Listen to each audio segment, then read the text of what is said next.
Hi guys, welcome to Mr. Jay's Guide. This is your host Jay. Let's start. In this video, I am going to show you how to create Google Keyword Planner account.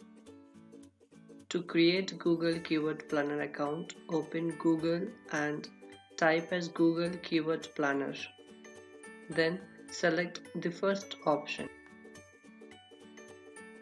Then click on Go to Keyword Planner.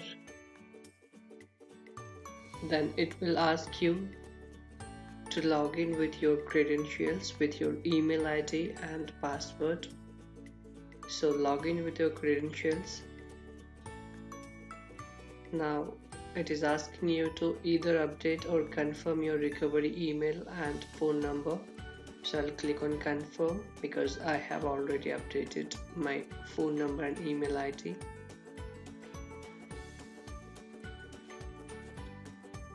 Then select your billing country.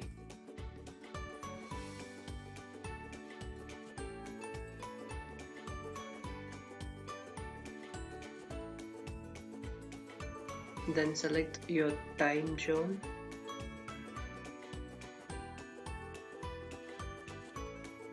And your currency.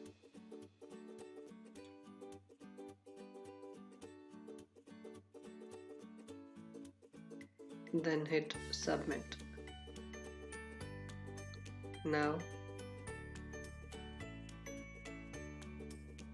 click on Explore Keyword Planner and your Keyword Planner account is created now. Thank you so much for watching. If you like the video, please do subscribe, share and like the video. Thank you.